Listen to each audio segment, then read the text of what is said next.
Welcome to Belatina's virtual pop-up shop, where we talk to extraordinary small business owners in the Latinx community about their businesses, their motivations, and their aspirations. I'm your host, Gloria Malone, and today we're joined by Angelica Frausto, a queer Chicana hailing from Chicago. Hi, Gloria. Hi, Thanks for having me. Thank you so much for joining us. Where are you joining us from today? So I'm based in South Bend, Indiana. It's about an hour and a half from Chicago, which is where I'm originally from. Awesome. And what's the name of your business? Nerdy Brown Kid. All right. A Nerdy Brown Kid has beautiful art. And I've scrolled through your Instagram, I've scrolled through your business page. It's like colorful, it's great, it's impactful. And I'm wondering if you could tell us around what age you discovered your love for art. I was probably about 4 years old. My mom used to draw these little paper dolls for me. So when I saw her do that, I was like, I want to do that. So that's when I started drawing. Oh my gosh, paper dolls take me back so hard. I used to love my little paper dolls. I also used to get really frustrated with the little white strips that you're supposed to clip on them. Yes, But yes. so 4 years old, that's amazing. And when did you decide to launch Nerdy Brown Kid? So about 3 years ago, 2017. Awesome. And what were your motivations for launching the business? I got to a point, I used to be heavy in academia. I was, getting my PhD, and I got to the point when I realized I should be making art. This is taking away from my time to make art. So then I went fully into it. I left academia and I started making art and sharing it online. So that's what happened. Awesome. And are you still in academia, or is Nerdy Brown Kid your only job? No, I'm not necessarily in academia anymore. I am a researcher for an independent company, but yeah, no, I'm not in academia. Awesome. And so you started Nerdy Brown Kid 3 years ago. And your art seeks to heal and raise awareness. Could you tell us a little bit more about how your art seeks to do that? So I think of colonization and white supremacy as types of trauma for people of color. And for myself, I use art as a way to heal and cope with that trauma. And what I found is that others seem to also heal from it. So yeah, I feel like that's been kind of a gift that I've noticed that I can provide some sort of healing with my art. And I also, raise awareness in terms of like issues that are affecting Black and Brown communities, and as well as uh, I raise awareness about organizations that are doing awesome work. I make art for them. Wonderful. And what has been like your most memorable experience as an artist who owns a business? There isn't like one specific experience, but I think what first struck me was people like writing to me, telling me how much my art had impacted them, which I wasn't expecting at all. Because for me, like my art was coming from this, inner space where I was doing this. I need to draw this. I need to work through this and share this. And so the fact that it resonated with people, I was like, oh wow, like this is bigger than me. Wonderful.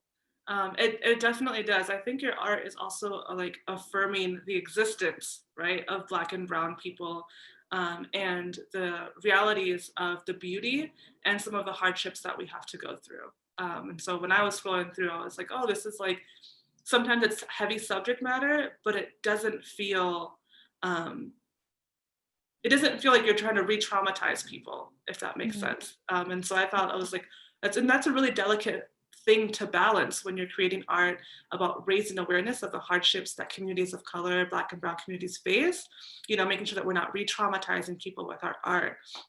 And so I think you do an excellent job. And so I can definitely see why people were reaching out to you and telling you these things. Um, what you said that you've worked with some nonprofits or other businesses. Would you care to let us know what any of them that we might know? So one of them is the Icarus Project, which is kind of a grassroots organization that does mental health. They have a bunch of mental health resources for Black, Indigenous, POC. And another one would be Detention Watch. So they raise awareness about a lot of ICE custodies that are going on. So yeah, those are just two that I could think of off the top of my head. Awesome. And so you've been a business owner for 3 years. Could you tell us a little bit about how your business has changed during those 3 years? For sure. Kind of in the beginning, I was just posting stuff on Instagram and people would DM me and say, hey, can I buy this? And then, I'd kind of try to set things up that way. And then, slowly I was like, okay, let me try to uh, make this more organized somehow. So then I set up my website, set up my shop. Now, like my house, I have a section dedicated to like packaging and printing supplies and like trimming supplies. Like yeah, it's taken over. But yeah, definitely I've learned as I've gone along, and I'm a lot more organized about it now. I guess the biggest way it's changed. Awesome. And it's been 3 years. I'm sure you've had several professional successes with your business. Is there one that particularly stands out to you? I guess the thing that I have been most proud of recently is I just illustrated a children's book. It's called Nawi Una Perita Diferente. And that book is in Spanish and Nahuatl. That was always like a dream of mine, was to illustrate a children's book. So that's been something I'm really proud of. That's awesome. I'm so excited. Um, you're You've talked a bit about the types of art that you create and the reason for creating this art. Is there a particular piece that you've created that really stood out to you as well? So for me, it's always like the art that I make about my baby, my child. I'm always surprised when I make that art. For me, I love it because like I'll draw my baby in there, and it's referencing the person that I love most in the world. But I think that those pieces really stick with me, and I think that they also resonate with other moms and other parents. Awesome. Um, any words of encouragement that you have for other queer brown artists out there who are kind of on the fence about, either sharing their art publicly, starting to create art, or selling their art? In terms of like making art, I think that if you like making it, you should make it. That's a good enough reason to make your art. I think for the longest time, I thought, well, I'm actually not that good at it, so I shouldn't really spend my time doing this. But it's like, no, if you enjoy this, then that's totally 100% do it. Like you deserve to do things that you enjoy. So just, make your art. And being queer and brown, people need our voices. Like there aren't enough of us out there. Like our voice isn't, represented enough out there. So like, share your stuff. People need to hear you. Awesome. I love that. Um, and where can people find you and purchase your art online? So my shop is store.nerdybrown.kid.com, and I post most of my art on Instagram, so they can go to my handle at nerdybrown.kid.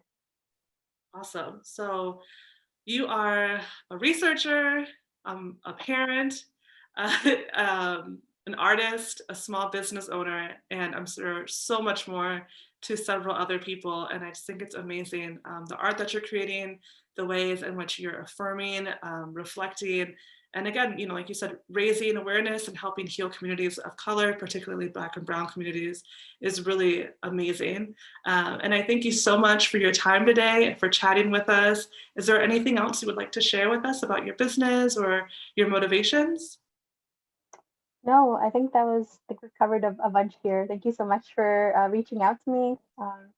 You can find Angelica and their art on Instagram and online at Nerdy Brown Kid. Thank you so much for tuning in, and we look forward to you continuing to watch our interviews with other amazing Latinx business owners.